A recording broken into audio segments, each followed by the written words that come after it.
Nithyananda, dear NDTV, we would like to respond to your article published on your website on the 1st of December 2023.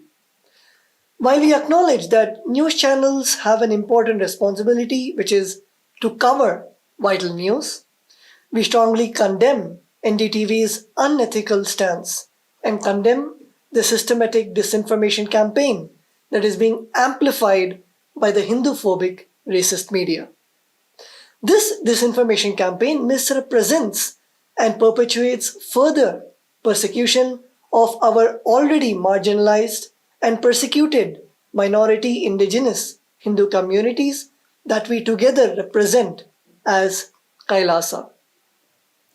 It is extremely unfortunate that NDTV has published such articles without contacting us, seeking our consent, or even trying to understand our side of the story.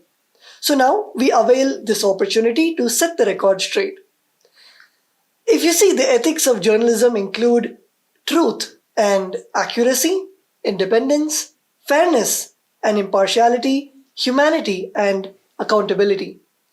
Now, why are these 5 principles so important? Because these are the fundamental reasons why there is any legitimacy to the existence of news media. If media houses do not follow these basic principles, there is no point in even them existing. We regret to state that this article of NDTV that we are mentioning here does not meet any of the above ethics of journalism. Anyway, let us now look at this article, what the NDTV has to say. The NDTV article falsely states, the United States of KAILASA presented to him as a South American island. South American island? The NDTV's article above quoted statements are completely false, fabricated, and in complete contradiction of publicly stated and widely circulated facts. KAILASA representatives have never stated to anybody that KAILASA was a South American island. This was already clarified in an official press response by the press secretary of the Holy See of Hinduism on the 17th of March 2023. Additionally, neither has the above mentioned official nor any other official anywhere made any such statements to any media or any person to such effect. Such a false claim has not even arisen anywhere else. Thus, what is mentioned in this article by the NDTV is clearly concocted, fabricated, and defamatory. The next statement, which is quoted in the NDTV article, says, a senior Paraguayan official was fired this week after signing a cooperation memorandum with a country that he has since learned does not exist. Regarding the racist and wrong labeling of KAILASA done by critics, we need to ask a more fundamental question. What makes a state a real state versus a fictional one? Is Taiwan, Kosovo, or Palestine a state? Some would say yes, others would say no. What is incontrovertible is that self-determination is a human right enshrined in many international instruments, including the United Nations Charter. Another incontrovertible human right is the right to the freedom of religion. People with a common origin, history, language, culture, customs, or religion can turn into a nation through the awakening of national consciousness. A nation can exist even without a state, as is exemplified by the stateless nations. The United Nations International Covenant on Civil and Political Rights, recognized by 178 nations, in its very first article declares, all peoples have the right of self-determination. By virtue of that right, they freely determine their political status and freely pursue their economic, social, and cultural development. These are rights being exercised by all of KAILASA's people. KAILASA may be less recognized compared to other states, but that does not deny the people of KAILASA from exercising their fundamental human rights and political rights of building diplomatic relations and recognition. KAILASA is a sovereign entity as per international law. Kailasa is a non-violent, humanitarian, service-oriented nation, and we are being hammered and persecuted by Hinduphobic, Hindu-mesic, racist forces denying our right to exist, denying us our right to get recognition, and denying our right to survive. Unlike any other modern nation, the United States of Kailasa provides a base for the revival, preservation, and central administration of Hinduism, similar to the Vatican, which serves as a central administration hub for the Roman Catholic Church. Of course, no one bats an eye when an established country exchanges international aid for concessions from other countries. Unfortunately, when an emerging state like Kailasa selflessly offers humanitarian aid, officials of the other country are often shamed into resignation because they were somehow duped. And this is what the media is telling. Let me quote what NDTV is saying. They came and expressed a wish to help Paraguay.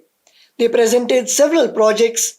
We listened to them, and that was that, he said, admitting to have been fooled.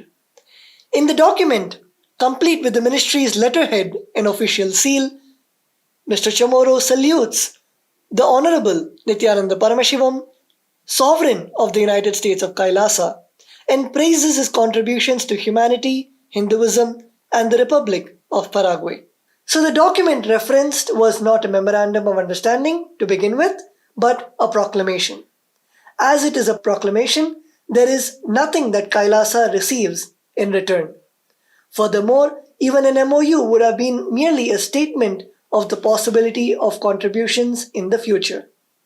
However, Kailasa, without any vested interest, without anything to gain, without any obligation to contribute, selflessly has already contributed millions of Paraguayan guaranis worth of medical aid to support the people in Paraguay. Kailasa's humanitarian aid is not gathered through taxes as how most established nations would, but is instead raised through hard work and sacrifices of the Supreme Pontiff of Hinduism, Nithyananda Paramashivam, and the contributions of hard-working individuals of a persecuted minority indigenous community that are inspired to do the same, witnessing the Supreme Pontiff of Hinduism's relentless sacrifices and unshakable commitment towards this mission. Kailasa is even committed to making more of such contributions. However, it is unfortunate that through Hinduphobic racist articles, the media has derailed these humanitarian services that Kailasa is committed to. The NDTV, by hosting and publishing this article, has greatly amplified this systematic persecution.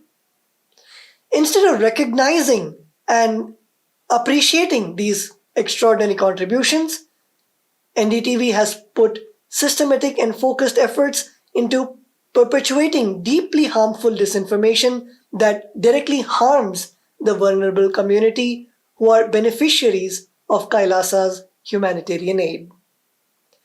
The next statement that NDTV states in their article is the memorandum signed by the two parties had envisaged the establishment of diplomatic relations between the two countries. Kailasa is a recognized international body and has established several bilateral relations.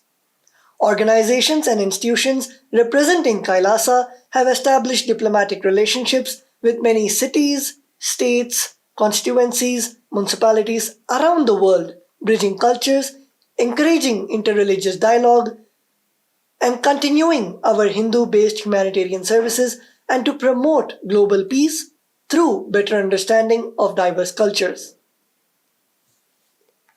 The next statement that NDTV says is Paraguayan media reported that Paramashivam was in reality an Indian citizen wanted for crimes committed in his country. These unproven allegations are completely false and malicious. They are a part of the raging lawfare on Hinduism, Hindu gurus, including the Supreme Pontiff of Hinduism. It is important to note that despite nearly 15 years of malicious prosecution in India, the Supreme Pontiff of Hinduism has not been convicted of any crime. Moreover, the Supreme Pontiff of Hinduism, Nithyananda Paramashivoham, has been proven innocent and exonerated in the US judiciary more than 10 years ago. The court ruled in favor of the Supreme Pontiff of Hinduism and fined the false victim nearly $500,000 in fines, which is given in the US District Court, Southern District of Ohio, case number CV526. As per international expert opinion and documented evidences that the Supreme Pontiff of Hinduism is a persecuted individual whose basic human rights were denied and is subject to more than a decade of lawfare. These facts are well documented with a plethora of evidence that can be shared with NDTV and any other media upon request. We demand a sincere and unambiguous apology for the blatant inaccuracies presented in your articles and publications. A correction or clarification acknowledging the false information and providing accurate details about KAILASA is imperative to rectify the harm caused. Your role as a responsible media entity obliges you to act in the public interest and uphold journalistic integrity. We anticipate your prompt cooperation in setting the record straight and, in doing so, cease the perpetuation of your harmful narratives. We are open to further discussions and providing additional information. Thank you for your immediate attention to this matter. We expect a resolute and corrective response. Thank you, Nithyananda.